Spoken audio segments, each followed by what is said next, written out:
Welcome back to Down the Road. As I said in the previous segment, there's a lot of tensions out there when it comes to Ukraine, when it comes to NATO's role in what's about to happen.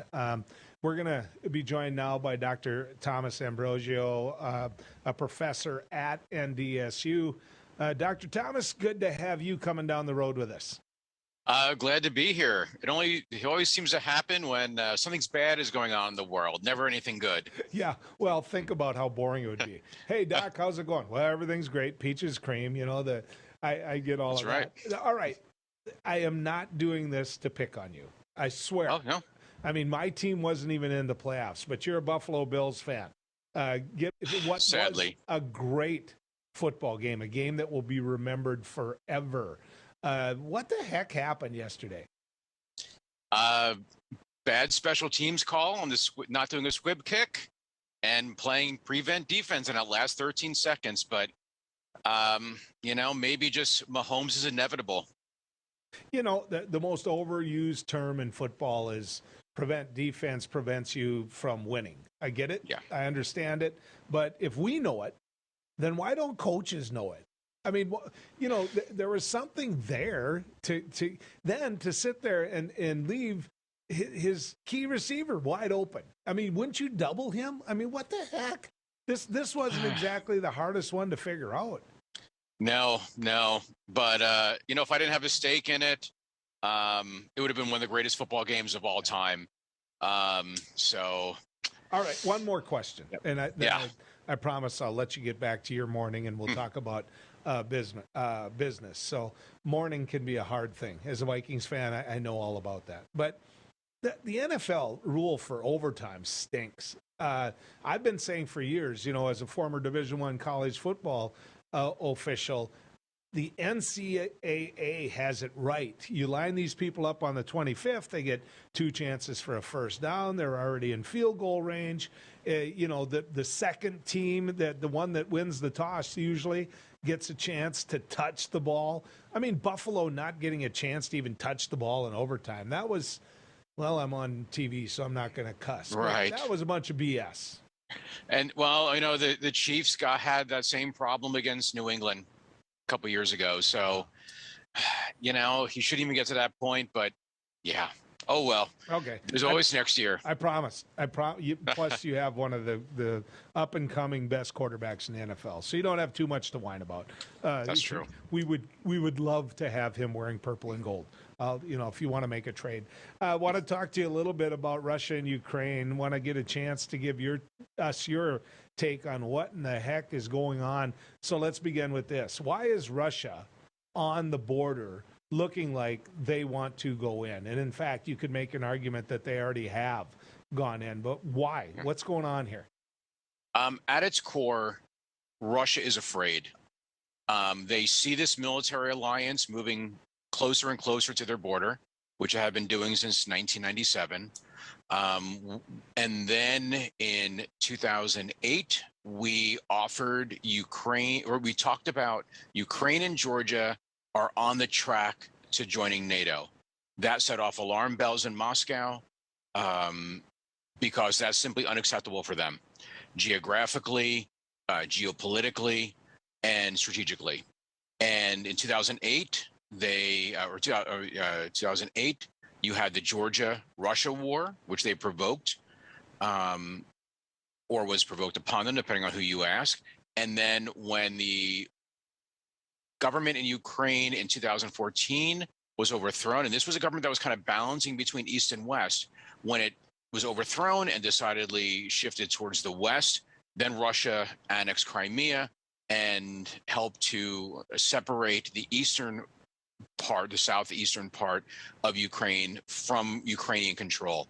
Now, I think that things have reached a certain level in which Russia has made a calculation that it can no longer accept the prospect of all of Ukraine being in NATO, even though I think that's not a realistic option. But what we've seen over the Trump administration and then even into President Biden is that Ukraine has become essentially a version of NATO light. and therefore it's go time for Russia. And there's a lot of other things going on domestically as well, but I think if we look at the broader picture, that's setting the stage. So what's the plus to NATO? You know, I know my attitude about Russia and its aggression here and what you just described, and we'll get to that in just a second. But what's the plus side in the price that NATO could pay for even sending these signals? Why do we potentially want Ukraine in NATO? Well, I mean, there's at one level, we want to have this open door policy in which if we say the door is now closed to new members, then we're in essence saying that Russia has won, and we don't want to say that.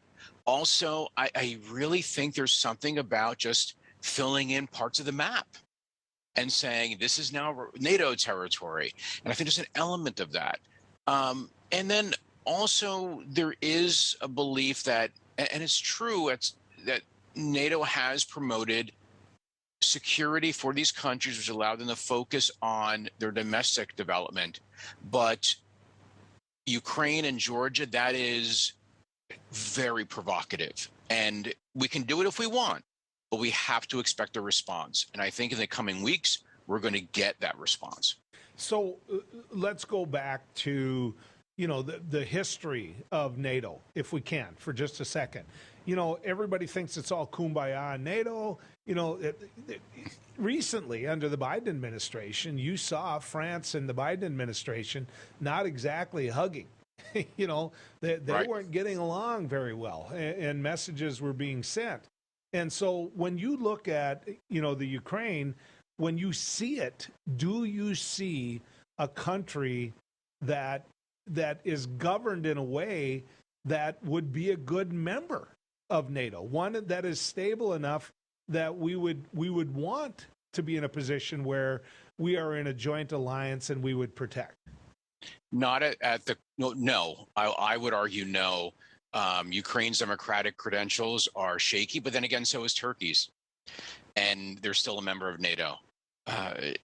Ukraine has some serious problems, and also again, it's this idea of are we willing to take on this provocative problem? And Ukraine's very identity is still unsettled, where you have a lot of Russians, especially in the East, who are like, we don't want to be we don't see ourselves as part of a unified Ukraine.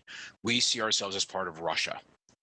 And it's hard to reconcile those. So let's talk a little bit about countries in NATO and what they've done with Russia. You know, I made the argument before the break that one of the things that we had to look at was sending whatever signal we can prior to military action. So instead of sending a signal that, look, economically, here's what you're going to see. You're going to see sanctions. And instead of saying, look, you're not going to build this pipeline. You're not going to, you know, Germany's willing to say, whoa, you know, those type of things. Why not do that now? Why not do that do it right now, so that economically they see how serious we are, they see the price, and it costs them right off the bat. Why not do it now? The Secretary of State has made it clear that we want to preserve some deterrent, essentially some powder in our rifle, so that we don't make it a self-fulfilling prophecy. If we impose these sanctions now, if we start talking about cutting off the pipeline now, then that will make no room for diplomacy. So we're hoping for some way out of it. I don't see any way out of it. Possibly both sides are now playing for time, and in hopes that they can, over time, they can kind of tip the military balance their way. And at a certain point, is going to be go time for the Russians. Before the break, what I mentioned was the relationship between Russia and China. So before we get to what China's view of Ukraine and that situation might be, just generally, what is the relationship right now between Russia and China? They are in an informal alliance against, or to ultimately to change the international order to it, or at least adjust it so that the world is free for authoritarianism, so that you don't have this dominant U.S. that is able to impose its will. And at its core, this has been building for a long time, and it's coming to fruition now. We're seeing dual threats, one on, in Eastern Europe, one in South China Sea. And in fact, China just did the largest military incursion into Taiwanese airspace. So letting us know they're still there too. And this is the future we're gonna have to deal with. Okay, so some basic things that that I believe that might not be true. Okay, but you would know whether or not they're true. Which is, in Russia's case, they're not as strong as what they're pretending to be. In China's case, they are as strong as they seem to be. Are those things true? Absolutely. China is, especially within the region itself, a peer competitor of the United States. A war between the United States and China would probably go very, very poorly for the United States. I would not be surprised if, it would be a disaster. With Russia, Russia has always been good. Literally ever since it was founded again in the uprising against the Golden Horde of the Mongols, they have been very good at punching above their weight class. They've always been weaker than their, what we call in the biz, peer competitors in terms of other great powers. But they have been very effective at taking that weak hand and making it strong. And Vladimir Putin is no different. So when you look at the type of leaders that these two countries have, that they tend to go to, there's no election. You can sit there and debate whether or not elections are stolen here in the U.S. In my opinion, it's not much of a debate. But, there's no election there in the sense that, hey, there's some opposition. Does that empower them? Does the knowledge that you're never going to pay a price of not being in leadership anymore put them in a position where they could make bad decisions and we could see ourselves in a military conflict? Well, I would actually, so the population doesn't really get to vote, but there are the elites who ultimately, upon which the rulers rule, they can't rule by themselves. And what we've seen throughout the history of authoritarianism, especially in the modern sense, is that if that core of the elites leaves you, you're gone. So Putin does have to worry about not necessarily popular support, but support amongst his the most powerful factions within the country, as well as security services, which is why I believe that Russia is far more likely to go in to Ukraine than not, because Vladimir Putin has laid down his marker. He's made it clear, these are my demands to NATO, and if they don't do this, in essence, it's go time. And if he backs off, he will lose face, he will look weak.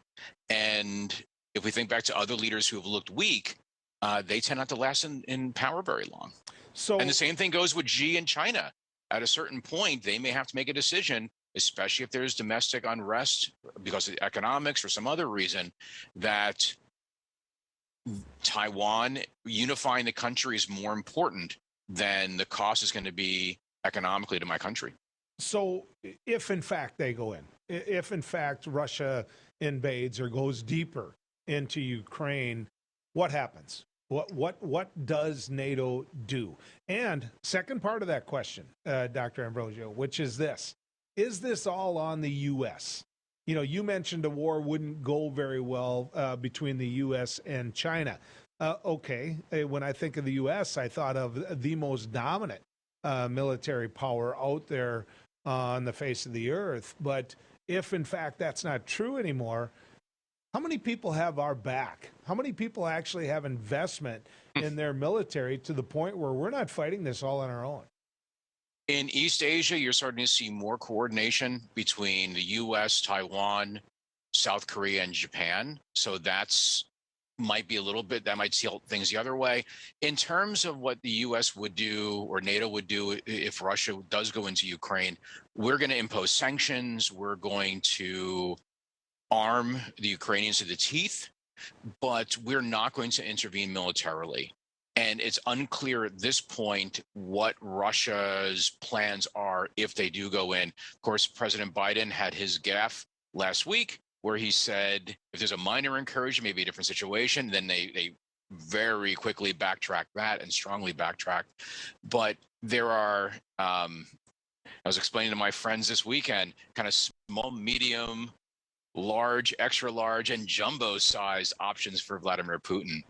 And I think what we're most likely to see is an attempt to connect eastern Ukraine to Crimea, create a land bridge, but also to send troops in other areas to punish Ukraine and then have this pre-planned withdrawal to look like he's being more moderate to make some kind of deal with the Ukrainians. We'll have to see how it all shakes out, but let's hope for the best, but prepare for the worst. A lot of people viewing right now are wondering why I keep tying China into this discussion because, and this is my belief, you can tell me if I'm foolish for saying this, I don't fear Russia, especially if NATO's involved. I fear of what can happen. I fear of how it can play out over time. But when I look at China, I look at getting into a fight that we don't want to belong in. But let me see if I'm right in what I'm getting at.